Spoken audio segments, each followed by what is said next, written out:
Jet, what was it like preparation this week leading up to this game, not knowing if KJ was going to play, and then you had two other potential guys that were going to jump in there in the mix at quarterback? I mean, how did y'all address that? We didn't really speak just a ton on it. We knew, he was questionable coming in, but we prepared like he was going to, jog out there and take the first snap, and he presents a, huge problem. But, they got great backs, great O-line, and, just players everywhere. And so we knew it was going to be a huge challenge either way, with or without him. And so we just our preparation was the same. We knew it was going to be a dogfight the whole game, so we just kind of prepped the same way. Like I said, we didn't switch up just a ton. They can both scoot, obviously.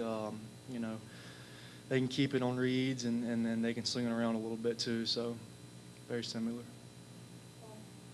Jed, obviously you've been here a while, and under Leach, you guys would get a big win and then have a deflating loss the next time out. Mm-hmm. You guys have kind of changed that narrative this year and got another big win today. What do you think has been different this year about being able to sustain that momentum? Yeah, I just think we're a mature team. We're an older team. Never too high, never too low. Just kind of try to stay level-headed and take it one game at a time, and just kind of take it as it comes, and be level-headed and just play the next game.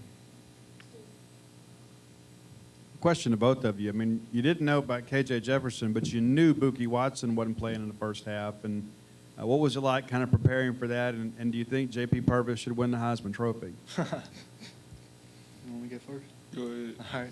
Yeah, we knew Buki was going to be out. We joked around all week. It's like I told him I was mad at him because that was my big hit on fourth down.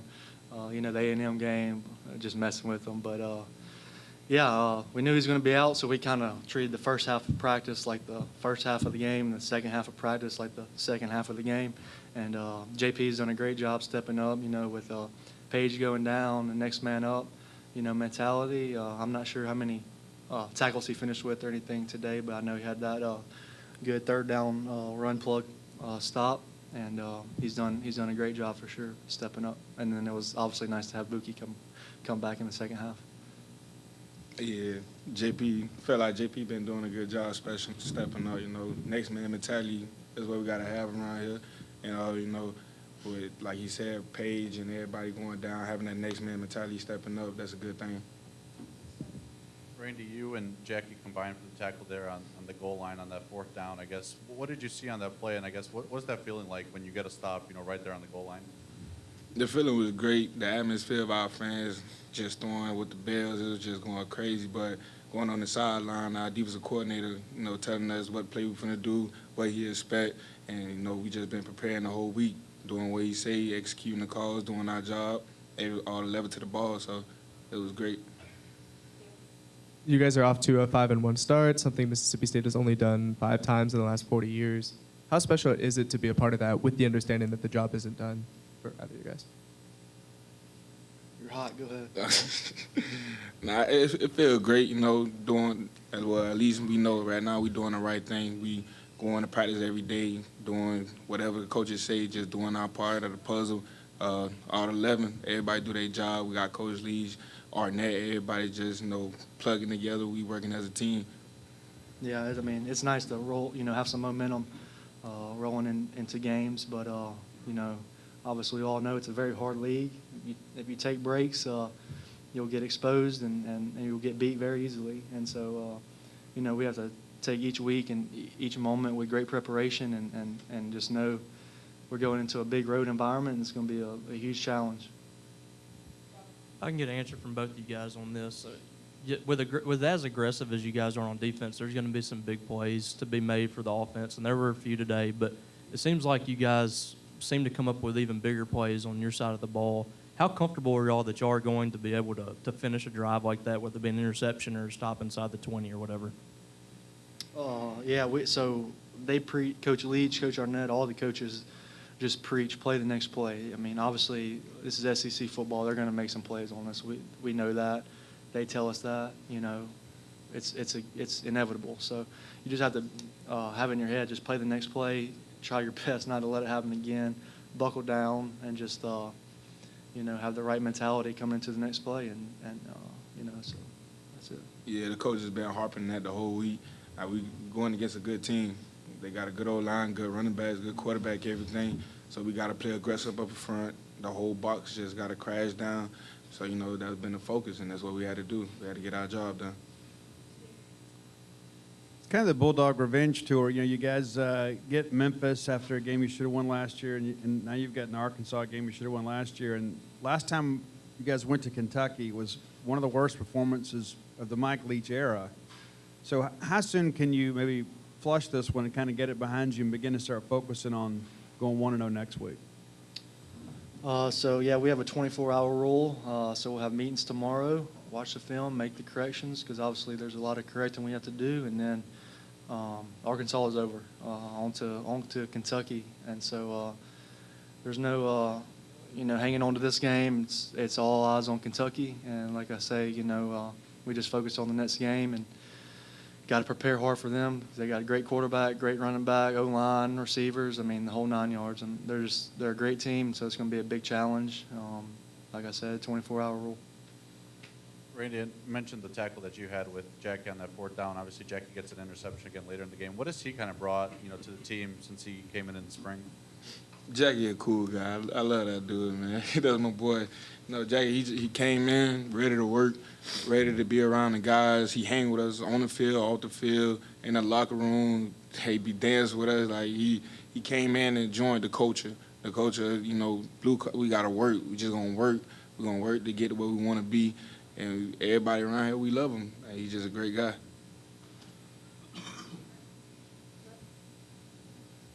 Jet, for you, being on the other side of Will in a lot of practices, I mean, Mike just said that, he's someone that deserves to be in the Heisman conversation. What kind of steps have you seen, from Will to be a guy that deserves to be in that, in that race?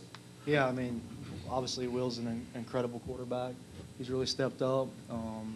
I would say the biggest thing that I've seen this year is just his poise in the pocket. Like, he doesn't get happy feet or anything.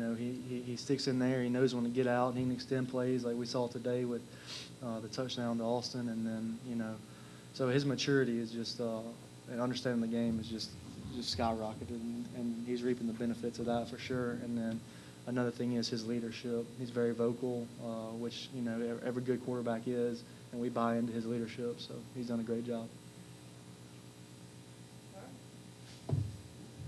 All right. Thank you all.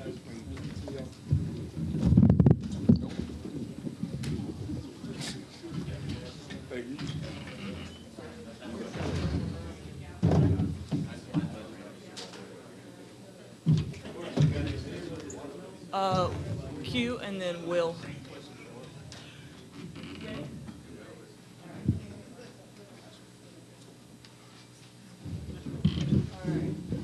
Questions for Q.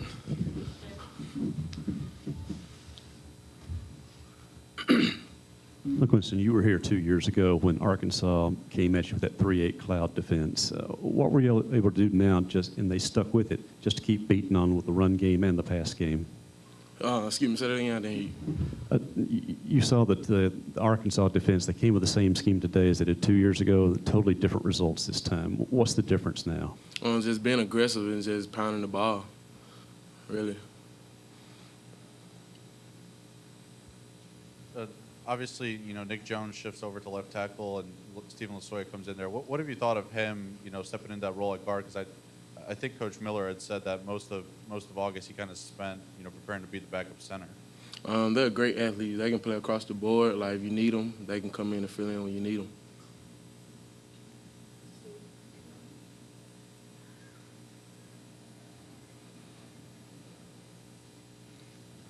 No sacks last week or this week. This week's a little bit different, a much bigger challenge with the top pass rushing team in the Southeastern Conference. How were you guys able to be so successful today and kind of keeping him off your quarterback? Just working together, like take sets together, just being on the same accord, just putting hands on people.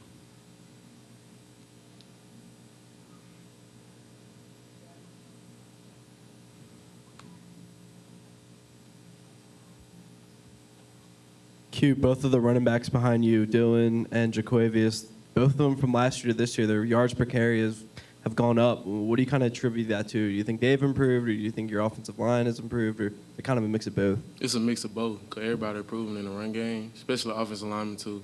Like, we just trying to pound the ball, get better at the run game also. Along those lines, what's it like having more opportunities to run block for the guys behind you, like Dylan and Woody? Oh, it's fun, man. They ready to. I wanted to get them down here so they can bust one. Just now, Mike Leach had said that Will deserves to be in the Heisman conversation. I guess what do you think of that and the numbers that he's put up so far this season? No, he put up great numbers. Like, Will, he's our leader. Like, we look up to him. Like, he put us on the same accord, and he's a great leader, honestly. Like, doing his thing. Baker Q in the back. You talked about the running backs. Just how satisfying it is for the offensive line to see those guys getting those chunk yards and averaging and getting all those yards. It's something that hadn't happened for a while. Right, yeah, it's very satisfying. Like, you get finished with your block and you see them still running. Like, yeah, it's a relief for real.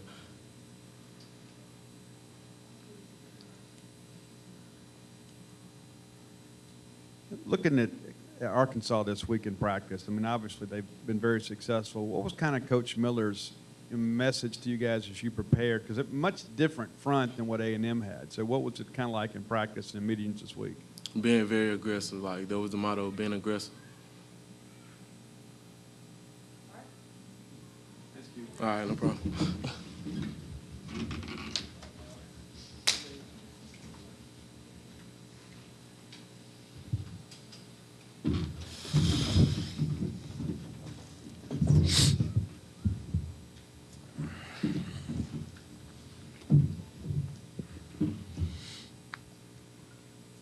Hey, Will.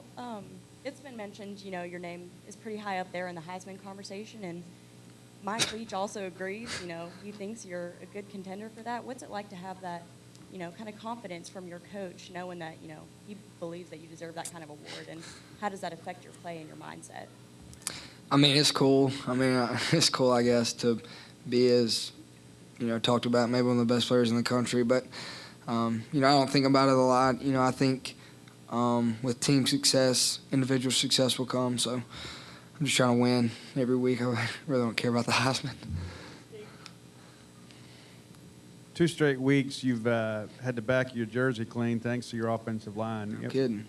What would you talk about their performance today, especially against a great pass rush? Awesome. I think somebody said it. That team led sacks in the SEC coming in. I think they did a really good job of, they have some big, long guys that are really, really mobile in the pass rush and can really get after the quarterback. But, kind of the same thing like you said last week, just straight 3 down the whole time.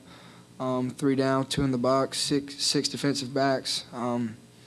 So I thought R5 did better than their 3, and then plus the 2 linebackers in the box. So the way we were able to run the ball, the way they were able to pass block and things like that, it was a great job by the offensive line and the whole offensive staff, especially Coach Miller and Coach Kramer.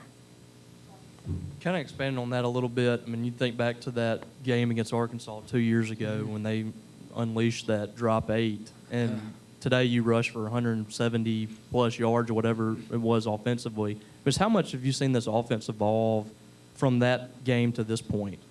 Yeah, I think the more that we can run the ball and the more we can really, get extra guys in the box, the more it's going to open up a pass lane or something like that. That's obvious. And, I think the more that we can take off with those offensive linemen, it's not fair for a defensive end to get in a track stance and be able to, pass rush. So the more that we can show that we can run the ball and, be able to throw the ball like we do, I think that helps us be on pace. Well, the last 3 weeks you guys have played pretty complete football in all phases, and it's been 3 really good weeks for you guys here at home. I remember back at LSU at the end of the game, I'd asked you about walking down. Even at the end of that game, you were like pumping up your offensive line, telling them to move on. What do you think the last 3 weeks says about this team and the maturity of you guys, how you have responded and developed over these last 3 weeks? I think you said it, mature. I think we're kind of a mature team now. I think the past 2 years we're considered like a young team, and, a young team might come in here and drop a game at home, maybe still thinking about what happened at LSU or something like that. But, like you were saying, I kind of told the guys, told the offensive line, that's over. This has got to light a fire under us, and I think it did. So, these past 3 games, the home stretch has been really good. But, we still have a lot to work on, man. We have a long way to go, and we're about to have 2 road games that are going to be hard as anybody in the country, I think. Will, Caleb Ducking, there's some more games left to play today, but is now tied for the lead in touchdown catches in the Southeastern Conference. I know you enjoy getting out there dancing with him, but did you ever see this coming from him this year? I mean, yeah, I really expected it, honestly. He's been a guy that's been here 2 years and didn't really see the field as much. But, he got reps. He's been getting reps and knows the system, knows where to be on this certain play. So, even if he wasn't playing these past 2 years, I think it was very valuable for him to be getting those reps and learning the offense and things like that. So, he's paid his dues, and I think he's doing really well for us this year. Will, I asked Coach Leach the same question. You kind of touched on it there about the LSU loss, but in years past under Coach Leach, you guys would get a big win and then drop the next game and kind of lose momentum. But obviously that's been different this year. Even within a game, you guys are able to regain momentum. Mm-hmm. If you had to point to a couple of factors because of that, what would you say? Probably that we've all been playing together for 3 years now. Like I was saying, there's so many familiar faces around here from when Coach Leach even got here, whether it be Q or Austin Williams or, myself or Dylan Johnson or Woody or Cam Young on defense, Buki, Tyrus. You could go on and on. We have a lot of guys that have played a lot of ball. So, we kind of know the ins and outs and the do's and don'ts. And, I think that's one thing that a mature team will show. One week's over, you got to move on to the next. And, right now we're going to enjoy this one tonight, but when we wake up in the morning, it's Kentucky. And they're obviously very, very good, very, very talented. They have a really, really good quarterback, and I think they do some really good things on defense. You talk about the stretch of the last 3 games now featuring 2 consecutive dominant wins over conference teams. What kind of momentum does that give you going into Kentucky?